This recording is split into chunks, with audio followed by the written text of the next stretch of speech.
Once upon a time, elections in Chicago were viewed by the world as something like this. Hollywood even made movies about it. Aspiring stars became famous portraying tough Chicago gangsters. And Chicago got a black eye that took decades to heal. The old-fashioned wooden ballot boxes, with their easy accessibility to chain balloting and other forms of vote tampering, became symbolic of corrupt elections. To counter this, Chicago voters in a 1940s referendum opted to begin a transition to the mechanical voting machine. Introduced into Chicago elections more than 3 decades ago, the mechanical voting machine was hailed as the answer to vote fraud and a giant technological step forward. Although the 1,000-pound machine was bulky, cumbersome, and often intimidating to the voter with its hundreds of levers, it provided some safeguards previously absent. For example, it prevented the chain balloting ploy, whereby a voter would take into the polling place an already marked ballot, which would be placed in the ballot box. The voter would then take the unused ballot out of the polling place and give it to the person running the vote stealing, presumably receiving a bribe. The next person to enter the polling place would have the now marked ballot of the previous voter, and the chain would continue. This system enabled unscrupulous persons to control scores of votes in a polling place, and done on a wide scale to determine the outcome of an election. The mechanical voting machines prevented such collusion. Vote tallies for each office were contained in columns on the back of the mechanical voting machines and eliminated the necessity of counting paper ballots. The tallying process on election night was expedited and accuracy was enhanced. However, the bulky machines had some serious drawbacks. First, because of their size, weighing approximately 1,000 pounds, the choice of polling places was limited. And along with inflation, the cost of storing and moving the machines had risen astronomically. Also, with more than 3 decades of use, the machines had become obsolete. Modern technology had produced more efficient and economical methods of voting. After months of study and public hearings, the Chicago Board of Election Commissioners voted to convert to the nation's most widely used and accepted voting method, the punch card voting system with its electronic tallying capabilities. Compared to the cumbersome and complex mechanical voting machines, the punch card system is surprisingly compact and easy to use. Still, it is something new, and this fact alone can be intimidating to the first-time user. For this reason, every Chicago voter will be given a voting demonstration at the polling place and will be thoroughly instructed so that he or she will be able to vote with ease on the new system. It really is simple. Let's follow a first-time voter through as she tries Chicago's new voting system. Our voter's name is Helen, a lady who is determined to make her vote count. As Helen enters the polling place, she is greeted by a judge of election who is assigned to give a demonstration of the new punch card system to all voters. The judge will show Helen exactly what to do in the privacy of the voting station. To make her more familiar with the equipment, the judge has Helen operate the punch card demonstrator. Helen inserts a demonstration ballot card in as far as it will go. Using both hands, she secures the card over the red pins. If the card is put in the wrong way, as done here, it will not fit over the pins properly and should be corrected. She also is given an opportunity to see how easily the punch device works in making her ballot selections. Helen may also cast a write-in vote if she so wishes. These are made on the inside of the ballot envelope, and to be valid, should include the name of the elective office, the name of the write-in candidate, and an X mark in a square in the front of the candidate's name. After her instruction is completed, Helen moves on to the next station, where she fills out an application for ballot. In a primary election, she would complete either a green Democratic or a yellow Republican application. In general and nonpartisan elections, the application is white. She signs her name and address on the application and hands it back to the judge of election. who prints her name where indicated on the application and calls aloud the voter's name and address, and in the case of a primary election, her party affiliation. Two of the judges, one from each political party, compare the signature on Helen's application with the signature on her binder registration card. The two signatures compare, and the judge approves the application by initialing it. A judge then places a proper mark on the back of the binder card to show that she has voted. In a primary election, party preference is indicated. In general and nonpartisan elections, only a cross mark is made. This provides a permanent public record of what elections Helen voted in, and in primary elections, what type of ballot she took. The judge checks the application to ensure that it has been properly initialed, and then initials a ballot card and envelope. The judge directs her to one of the 4 or more voting stations. If no vote-o-matic is vacant, Helen will have to wait in line outside the taped-off area around the voting stations.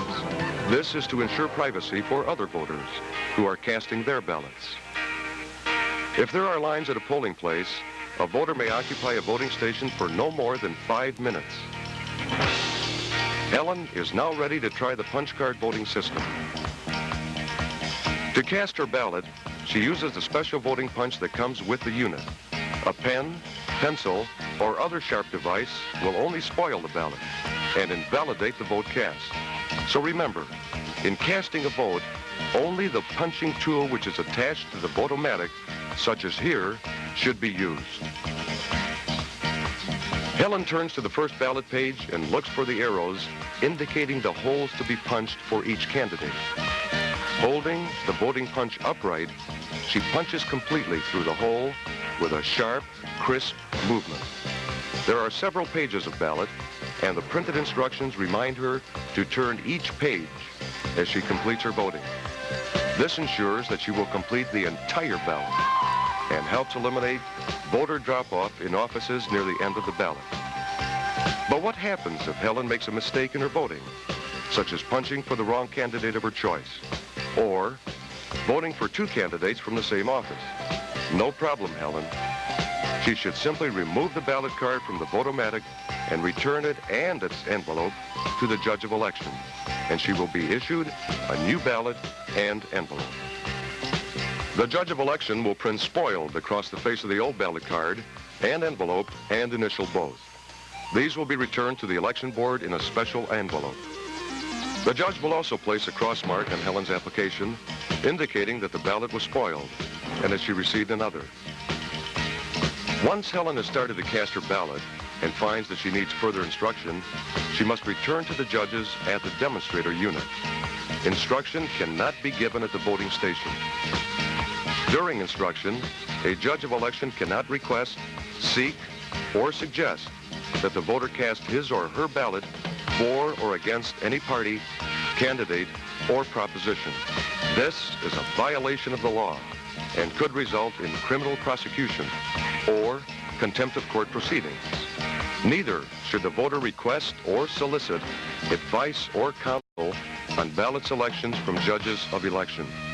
In a primary election, there are 2 different ballot booklets, and you will be directed to the proper one in accordance with your party declaration. In a general election, all candidates are in the same booklet. There is a straight party page in the general election booklet where one punch will cast your ballot for the entire ticket. Or you can easily split your ticket through individual sections from the other party. In a primary election, there is no straight party punch. Meanwhile, Helen in her voting station is now completing her ballot, checking to make sure that she has voted the entire ticket. She then places the ballot card securely in its envelope under the flap and gives it to the judge of election at the ballot box.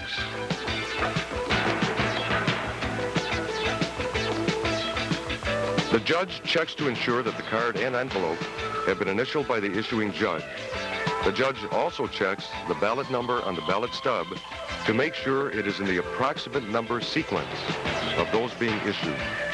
This is a precaution against chain balloting and will alert the judge if there is an unusual variance in the number sequences on the ballot stubs. The ballot stub is torn off and given to the voter as a receipt for her to keep if she wishes. Helen has completed her civic duty and should feel pride and satisfaction in doing so. For her, voting was not as complicated as she had feared. However, there are voters who, for specific reasons, need assistance in voting. Assistance can be given to those who are either physically disabled or unable to read the English language. These voters, to cast their ballots, must complete the appropriate affidavits. A voter who states under oath that he cannot read the English language must sign or place his mark on Form 2A. This voter can only be assisted by two judges of the opposite political parties who together help him complete his ballot. Both the person receiving the assistance and the person or persons giving it must sign the appropriate affidavits. Also, the judge must record that the voter received assistance by checking the appropriate box on the voter's application for ballot. Remember, instruction on the demonstrator voting device does not require an affidavit.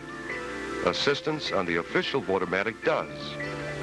If a judge of election or any person in the polling place offers to give you as a voter illegal assistance or attempts to influence your vote, report it immediately to the other judges. The ballot being marked for a person receiving assistance shall not be marked in the view of anyone in the polling place, and no information may be given as to how the vote was cast. A voter who states under oath that he or she is physically disabled and unable to mark the ballot unaided must complete Form 2B. This voter can be assisted by two judges of opposite political parties or, as in this instance, by a relative of her choosing.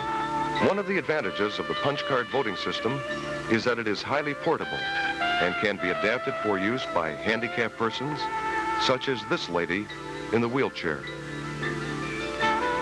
Persons who request assistance because of being under the influence of drugs or alcohol do not qualify for assistance. In some instances, the right of the voter to cast his ballot may be challenged.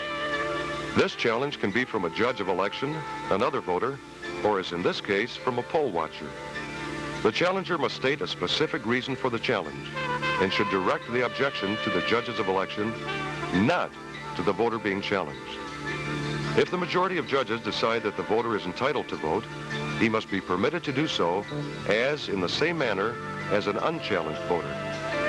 If the majority agree that the voter is not qualified to vote in the precinct, the voter must be told the reason for the decision. And if the voter's name is in the binder, he or she can still vote upon the completion of the challenged voter affidavit form. There are numerous situations in which challenges may be issued against the voter and which may require an affidavit by the voter in order to qualify to vote. In most instances, the judges of election can inform the voter what forms need to be completed. However, if the judges of election rule that a person is not properly registered and refuse him the right to vote, he may appeal the decision in person or by telephone to the Board of Election Commissioners. If the board's records indicate that the person is qualified, a certificate will be issued ordering the judges to allow the voter to vote. All of these safeguards and affidavits are designed to protect the sanctity of the registration binders and to assure that all qualified persons are given the opportunity to exercise their right to vote. Some voters cannot go to their local polling places on Election Day because they will be out of town or are physically handicapped. These persons are entitled to vote by absentee ballot. Others who can vote by absentee ballot are those whose religious holidays fall on Election Day, voters appointed judges of election in a precinct other than their own, and employees of the election board, county clerk, or state's attorney who are on duty Election Day. Absentee voters may apply for a ballot by mail not more than 40 days and no less than 5 days prior to an election. Outside the United States territorial limits, The time restrictions are 100 to 10 days prior to an election. With the punch card system, absentee voters applying by mail will be sent a punch card ballot with a special styrofoam backing and a voting punch. This will allow the judges of election to tally the ballot directly through the precinct ballot counter. Registered voters may also vote in the board's offices by absentee ballot up to the day prior to an election. So if you're going to be out of town on election day, don't forget to apply for an absentee ballot and exercise your right to vote. The election board wants you to vote, and we want to make sure that your vote counts. And to guarantee this, the full resources of the board are dedicated to ensuring your right to vote. There will be radio dispatch cars manned by board investigators and assistant state's attorneys in every Chicago neighborhood on election day. At the board, Election Central will be staffed by attorneys versed in election law who will man 20 hotlines. As a private citizen and voter, you can assist the board in guaranteeing a good election for all citizens. If on election day you observe what you think may be a violation of election law, call the board at Election Central. The telephone number is 269-7870. Help is only a few minutes away. Among the things to guard against are persons attempting to influence others to vote for an office or issue,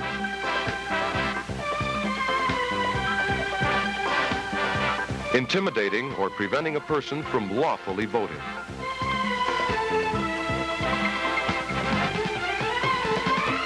tampering with a voting device or ballot pages in the polling place,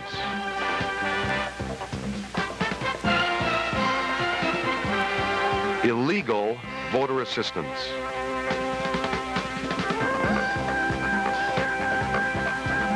persons attempting to vote more than once,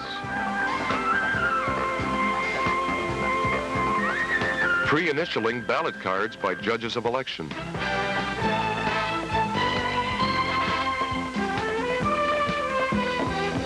ballot stubs, which are numbered out of sequence,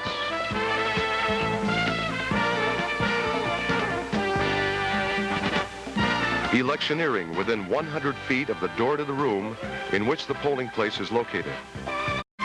Remember, these are all violations of election law and should be reported to the judges of election or to Election Central at 269-7870.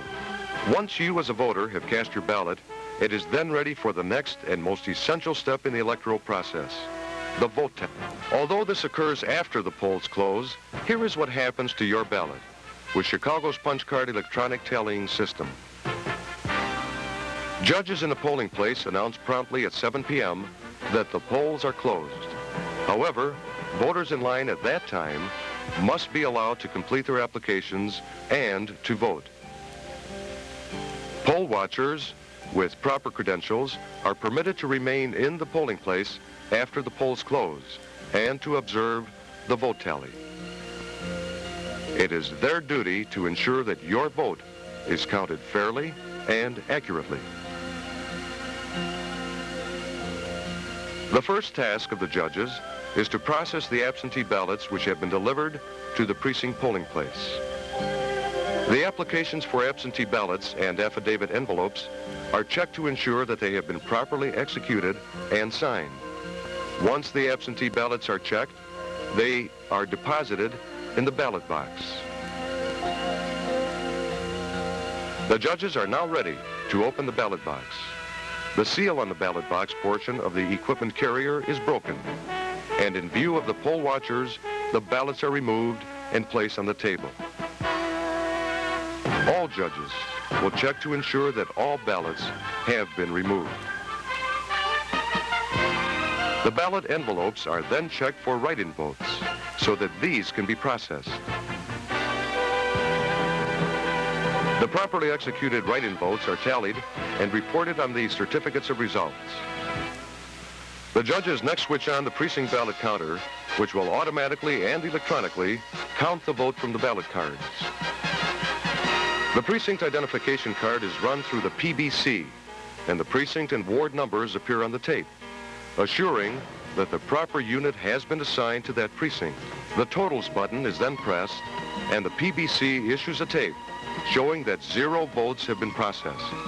This is important, since it shows that the computer has not pre-registered any votes. The judges sign and initial this tape and place it in the transfer case. The judges can now feed the ballot cards voted that day through the PBC. It is a quick and easy job. The ballot cards can be fed through in any direction, even upside down. The unit is programmed to read them anyway. If a card cannot be properly read by the PBC, a red light will go on, and the unit will beep. This signals the judge to reinsert the card. Here comes another ballot. It is quickly read by the PBC, and another voter has had his or her say in the electoral process. That vote could make the difference. With the highly sophisticated electronic equipment, the judges are able to complete their work in a fraction of the time, assured of accuracy. Once the judges finish feeding all the ballots through the PBC, they will check the counter to ensure that the number of ballots read coincides with the total applications for ballot that day. A judge then presses the totals button on the PBC, which will print out the vote cast for each office. It takes just a matter of seconds. The printout is affixed to the certificate of results sheet so that the position numbers on the tape are in line with the number on certificates of results. This assures that the correct candidates are credited with the proper vote. The process will be repeated until all 4 certificates of results are completed. Additional tapes will be made for the poll watchers. Each PBC also has a data pack, which stores the vote tally information. Upon completion of the count, the data pack will be removed from the PBC. The voted ballots are placed in a transfer case and sealed. Accompanied by 2 judges of election, 1 from each political party, the transfer case and the data pack are taken to one of the board's strategically located receiving stations. By special car, the data pack will be rushed to the board's offices in City Hall, and along with hundreds of others from throughout the city, are fed into the sophisticated computer system. Within a few seconds, the computer reads the data pack and records the election results from the precinct. As these data packs arrive through election night, they will provide accurate and up-to-date election returns. In fact, every half hour, or at any designated time, a push of a button on the computer will provide a complete vote tally for all candidates. These are unofficial returns, but are more comprehensive and accurate than under the old system, whereby Chicago police officers phoned in results to the City News Bureau of Chicago. The official proclamation will not take place until a few days after the election, so that all political parties and interested persons can study the precinct returns and make any official challenges. The data pack feature provides Chicago with the most modern and sophisticated tallying system available. In fact, the Chicago Board is the only jurisdiction to have this type of system. It saves hundreds of man-hours in tallying time and assures an accurate proclamation. For judges of election, the punch card system, with its precinct ballot counter, means a shorter workday and a trouble-free tally. For you, the voter, the punch card means an easier-to-read ballot, a simpler system of voting, and the assurance that your vote is counted fairly and accurately. And as a taxpayer, it will provide over the years a substantial savings in election costs over the former mechanical voting system. Dollars that come from your taxes.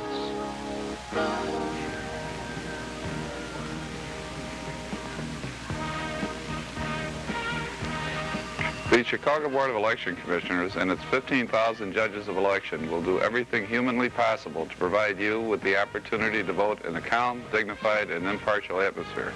An election is only as good as the people conducting it, and we think we have the best. And with our new punch card voting system, voting has never been faster or more simple.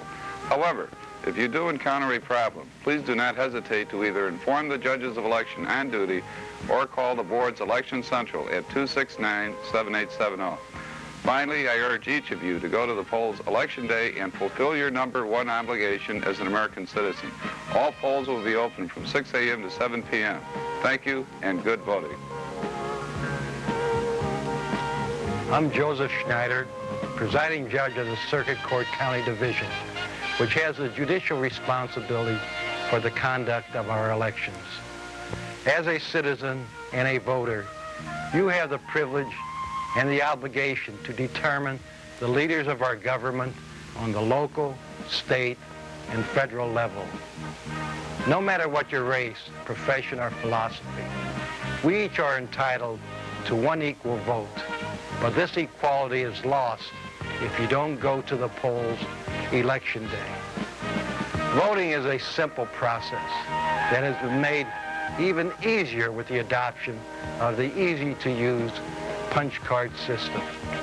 In fact, I'm confident that you will enjoy the experience, and it should give you a sense of self-satisfaction. Do something for yourself and your community. Vote.